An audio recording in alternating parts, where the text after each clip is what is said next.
Good morning students. जैसे कि हमने पोल साइंस का जो 6th लेसन है वो स्टार्ट किया हुआ है। काफ़ी सारे टॉपिक्स हमने उसके कवर किए हैं, जिसका नेम है पॉलिटिकल पार्टीज़। पॉलिटिकल पार्टीज़ जो है वो क्या करती हैं, उसका मीनिंग क्या होता है, हमें उसकी ज़रूरत क्यों होती है। ये सब करने के बाद we will discuss about a new topic that is challenges to political parties. क्या क्या चैलेंज फेस करने पड़ते हैं पॉलिटिकल पार्टीज़ को। We have seen how crucial political parties are for the working of democracy. Since parties are the most visible face of democracy, it is natural that people blame parties for whatever is wrong with the working of democracy. All over the world, people express strong dissatisfaction with the failure of political parties to perform their functions well. This is the case in our country too. It means जो political parties हैं जो वो work करती हैं, तो उनके लिए लोग जब डिससेटिस्फाइड होते हैं, मतलब सेटिस्फाइड नहीं होते, तो वो क्या करते हैं, ब्लेम करना शुरू कर देते हैं। किनको? पॉलिटिकल पार्टीज़ को। तो इस वजह से पॉलिटिकल पार्टीज़ को काफ़ी बार जो है प्रॉब्लम्स फेस करने को मिलती हैं। काफ़ी वो जो फेलर जो है फेल करना, जो जब किसी भी वर्क में अगर उन्हें कोई भी जो लोग हैं अगर वो सेटिस्फाई नहीं कर पाते उन लोगों को, तो काफ़ी बातें उन्हें सुनने को मिलती हैं, काफ़ी ब्लेम जो है लोग उन पर लगाते हैं। हमारे इंडिया में भी ऐसा है। Popular dissatisfaction and criticism has focused on 4 problem areas in the working of political parties. Political parties need to face and overcome these challenges in order to remain effective instruments of democracy. Means की main 4 to 5 जो problems हैं वो face करने को मिलती हैं political parties को। और पॉलिटिकल पार्टीज़ को क्या करना चाहिए, इफ़ेक्टिव इंस्ट्रूमेंट्स बनने के लिए, अगर डेमोक्रेसी में वो इफ़ेक्टिव इंस्ट्रूमेंट्स बनना चाहते हैं तो इन चैलेंजेस को अच्छे से फेस करना उन्हें आना चाहिए और उन्हें उनका सॉल्यूशन पता होना चाहिए, कैसे हम इन प्रॉब्लम्स को सोल्व कर सकते हैं। ओके, जो फर्स्ट पॉइंट है जो चैलेंज उन्हें फेस करना पड़ता है, that is lack of internal democracy. मैं आपको इन पॉइंट्स के थ्रू भी बताना चाहूँगी. जो first point lack of internal democracy है, उसमें मेन जो हम बात करेंगे, जैसे कि ये मैं आपको शो कर रही हूँ चैलेंजेस टू पॉलिटिकल पार्टीज़ में first lack of internal democracy है. उसमें जो मेन पॉइंट्स हम रीड करने वाले हैं, that is concentration of power in one और फ्यू टॉप लीडर्स.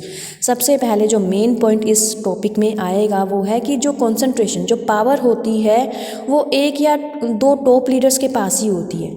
जितने भी मेंबर्स होते हैं उन सभी के पास वो पावर ना होकर जो मेन टॉप लीडर्स होते हैं उनके पास वो पावर रहती है, जिसकी वजह से जो डिसीज़न है वो सिर्फ 1 या जो 2-3 जितने भी लीडर्स मेन होते हैं वही लेते हैं. सेकंड, जिसमें जो बात की जा रही है, decisions are taken by them only. और डिसीजंस भी जो लिए जाते हैं वो सिर्फ इन 1 और फ्यू, 1 या कुछ और जो लीडर्स होते हैं उनके थ्रू लिए जाते हैं. No organisational meetings, internal elections and power to ordinary members. मतलब अब देखो, अगर 1 या 1 से ज़्यादा कुछ टॉप मेंबर्स हैं, टॉप लीडर्स हैं जिनके थ्रू जो डिसीजंस हैं लिए जाते हैं या जो भी पावर्स है अगर उनके पास हैं, तो वो क्या करते हैं, वो मेन बन के रह जाते हैं. और जितने भी मेंबर्स होते हैं वो क्या करते हैं, वो सिर्फ शो ऑफ के लिए कि हाँ हमारी पार्टी में इतने मेंबर्स हैं और ये जो है इसके कार्यकर्ता हैं, ये हमारे लिए ये करते हैं वो करते हैं, बट उनका कोई भी मेन रोल नहीं होता उस पार्टी में. मेन रोल सिर्फ किनका रह जाता है, 2-4 जो मेन लीडर्स होते हैं. और उसकी वजह से कोई भी ऑर्गेनाइजेशन मीटिंग्स भी सिर्फ होती हैं तो शो ऑफ के लिए होती हैं, दिखावे के लिए होती हैं कि हमारे यहाँ पर मीटिंग हुई, हमने ये डिसाइड किया, बट डिसाइड कौन करता है, मेन लीडर. और इंटरनल जो है इंटरनल इलेक्शंस भी नहीं होते और पावर जो है ऑर्डिनरी मेंबर्स को भी नहीं दी जाती. ओके, ये भी एक चैलेंज है पॉलिटिकल पार्टीज़ के लिए. पॉलिटिकल पार्टीज़ में जितने भी मेंबर्स होते हैं उनके पास कोई पावर नहीं होती, पावर सिर्फ रह जाती है ऊपर के 2-4 जो मेन लीडर्स होते हैं उनके पास. क्लियर. अब इसमें जो सेकेंड मेन पॉइंट है, लैक ऑफ इंटरनल डेमोक्रेसी, जो हमने फर्स्ट चैलेंज रीड किया है, उसमें जो main point, personal loyalty becomes more important. जो मैंने बोला personal loyalty becomes more important, इसका मतलब है कि अब लोग क्या करेंगे, अगर लोगों को पता है कि हमारी पार्टी में जो मेन पावर है वो अगर किसी 1 या 2 लीडर्स के पास है, तो लोग क्या करेंगे, वो चमचागिरी स्टार्ट कर देंगे. पर्सनल लॉयल्टी मीन्स कि वो पार्टीज़ के लिए क्या अच्छा है क्या बुरा है ये नहीं देखेंगे, वो सिर्फ देखेंगे कि मैंने जो करना है इस लीडर को इम्प्रेस करने के लिए करना है, क्योंकि ये जो है मेरा ये वर्क कर सकता है या मुझे कोई भी पोस्ट जो है दिलवा सकता है। तो ये भी एक चैलेंज होता है पॉलिटिकल पार्टीज़ के लिए कि पॉलिटिकल पार्टीज़ में सभी मेंबर्स को एक जैसी जो पोस्ट है ना देकर, जो पावर है वो डिवाइड ना करके, दो चार जो लीडर्स होते हैं उनमें वो पावर डिवाइड कर दी जाती है और उनके थ्रू सारे डिसीजंस लिए जाते हैं, जिसकी वजह से क्या होता है सभी मेंबर सिर्फ शो ऑफ के लिए रह जाते हैं और सभी मेंबर जो हैं खातिरदारी में लगे रहते हैं। दो चार जो मेन लीडर्स होते हैं उनके सामने जो है नंबर बनाने में लगे रहते हैं कि अगर ये जो है मेन है तो ये आगे हमारा जो है आगे हमारा भी कुछ ना कुछ काम करवा सकते हैं, इनको अगर हम खुश रखेंगे तो ये आगे हमें भी किसी ना किसी पोस्ट पर अपॉइंट करवा देंगे।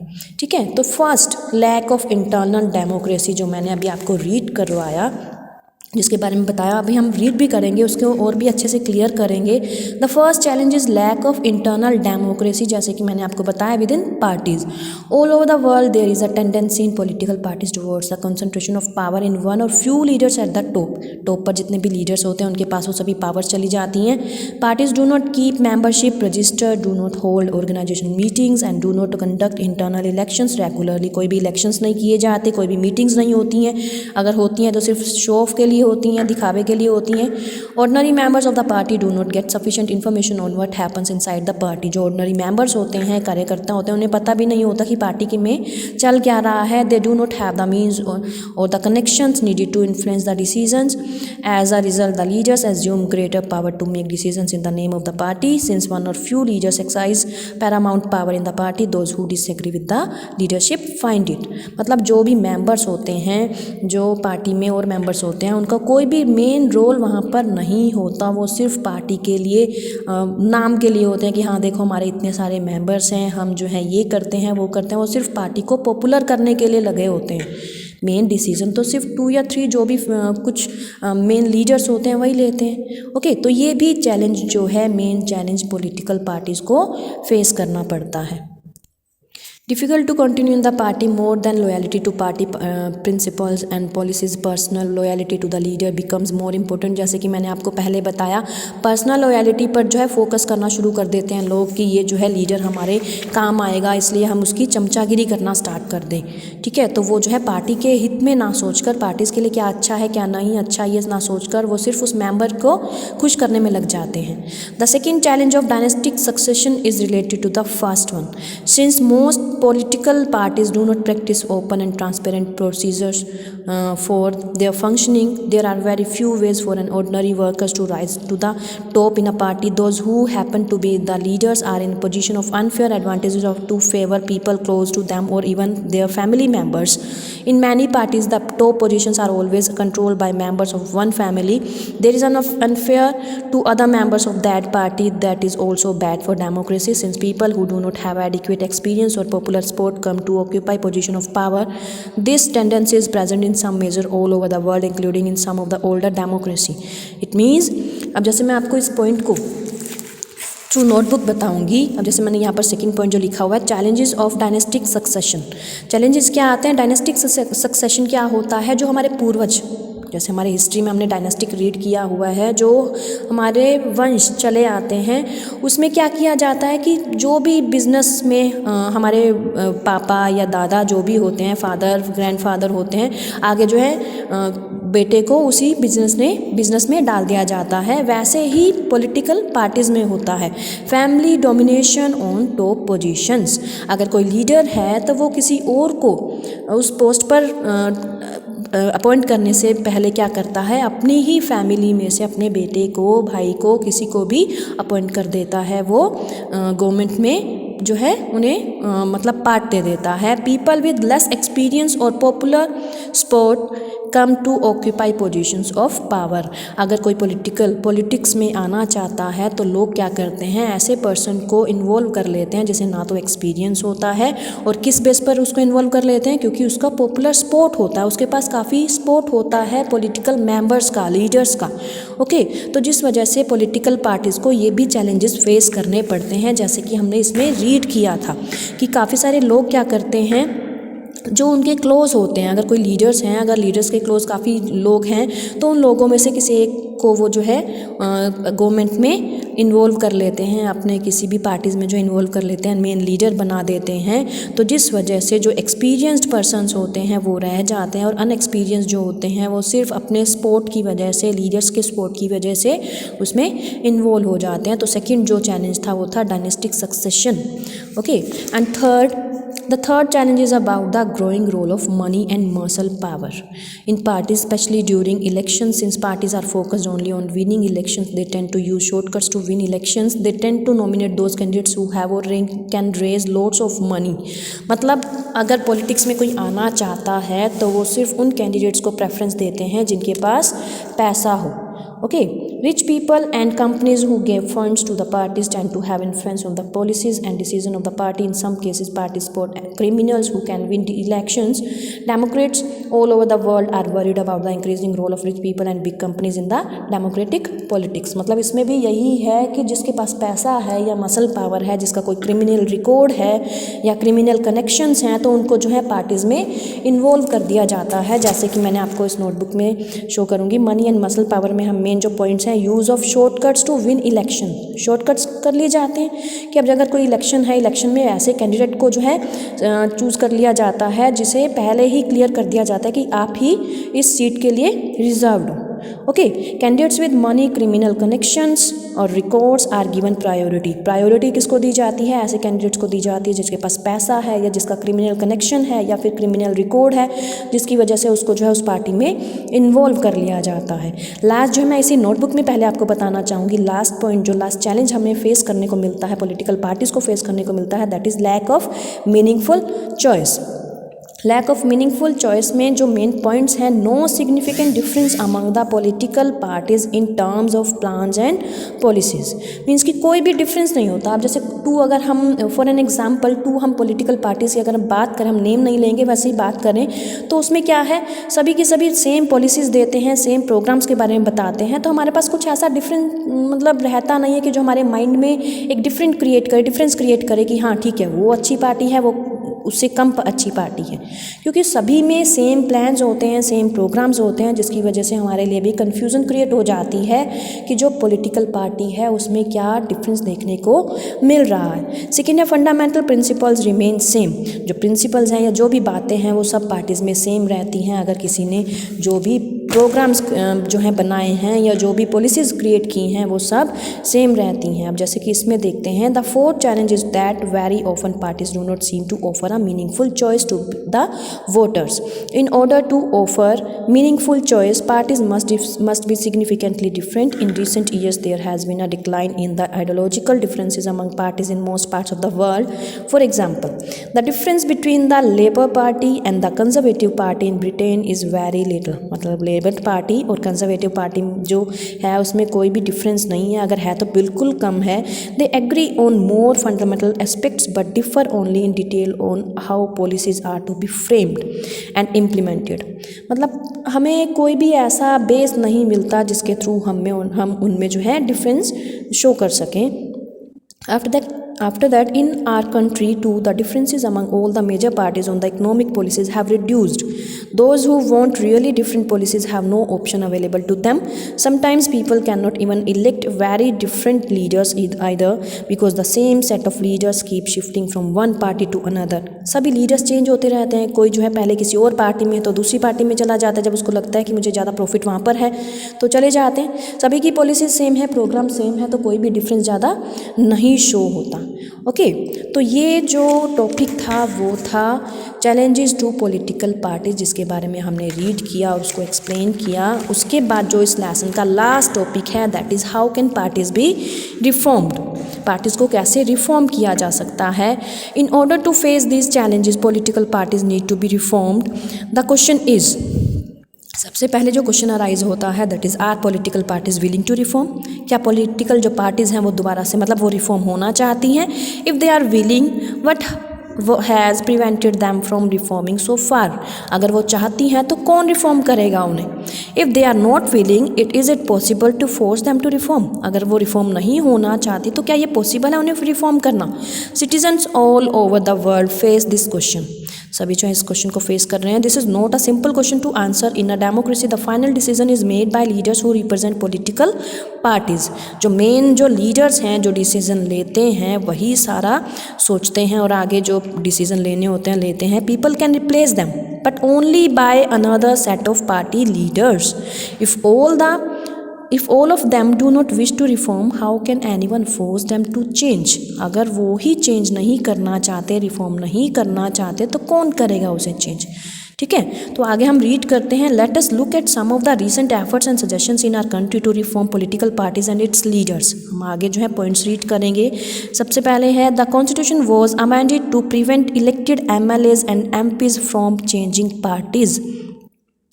This was done because many elected representatives were indulging in defection in order to become ministers or for cash rewards. इसका मतलब है कि जो कॉन्स्टिट्यूशन है वो चेंज किया गया था किसके लिए? MLAs और MPs के लिए जो इलेक्शन किए जाते हैं उनके लिए। क्यों ये ऐसा क्यों हुआ? क्योंकि काफ़ी सारे जो रिप्रेजेंटेटिव्स हैं वो क्या करते हैं, दूसरी पार्टीज़ में चले जाते हैं। किस वजह से? या तो मिनिस्टर्स बनने के लिए या फिर कैश रिवॉर्ड्स के लिए। Okay, now the law says that if any MLA or MP changes parties, he or she will lose the seat in the legislature. अब जो लॉ है, जो कानून बनाया गया उसके अकॉर्डिंग अगर MLA या MP जो चेंज करते हैं पार्टी तो वो क्या करेंगे, सीट जो है वो लूज़ कर देंगे। This new law has helped bring defection down. At the same time, this has made any dissent even more difficult. MPs and MLA have to accept whatever the party leaders decide. और इसकी वजह से क्या हुआ, MPs और MLAs को अब जो है एक्सेप्ट करना पड़ता है जो भी पार्टी लीडर्स डिसाइड करते हैं, क्योंकि उन्हें पता है अगर वो पार्टी चेंज करेंगे तो उनकी जो सीट है उनके हाथों से चली जाएगी। The Supreme Court pass an order to reduce the influence of money and criminals. Now it is mandatory for every candidate who contest elections to file the affidavit giving detail of his property and criminal cases pending against him. The new system has made a lot of information available to the public, but there is no system of check if the information given by the candidate is true. As yet, we do not know if it has led to decline in the influence of the rich and the criminals. जैसे कि मैंने आपको पहले challenges में बताया था कि कोई भी पर्सन अगर कोई इलेक्शन लड़ता है तो सबसे ज़्यादा प्रायोरिटी किसको दी जाती थी? जिसके क्रिमिनल रिकॉर्ड्स होते थे, कनेक्शंस होते थे, जिसके पास पैसा ज़्यादा होता था। लेकिन उसके बाद क्या हुआ, सुप्रीम कोर्ट ने ये लॉ जो है पास किया कि जो भी इलेक्शन लड़ना चाहता है तो उसे जो है एफिडेविट गिविंग डिटेल्स देनी होगी अपनी प्रॉपर्टी की, क्रिमिनल केसेस की, तब जाकर जो है वो इलेक्शन लड़ सकता है। ओके, तो इसी तरीके से ही हम क्या कर सकते हैं, जो भी ये प्रोसीजर था पहले उसको रिफॉर्म किया जा सकता है। The Election Commission pass an order making it necessary for political parties to hold the organisational elections and file the income tax returns. Election Commission ने पास किया था कि जितनी भी पॉलिटिकल पार्टीज़ हैं उनको क्या करना होगा, इनकम टैक्स रिटर्न्स फाइल करना होगा। The parties have started doing so but sometimes it is mayor formality. कई बार क्या होता है, पार्टीज़ करती हैं लेकिन कई बार सिर्फ फॉर्मेलिटी के लिए करती हैं। It is not clear if this step has led to greater internal democracy in political parties.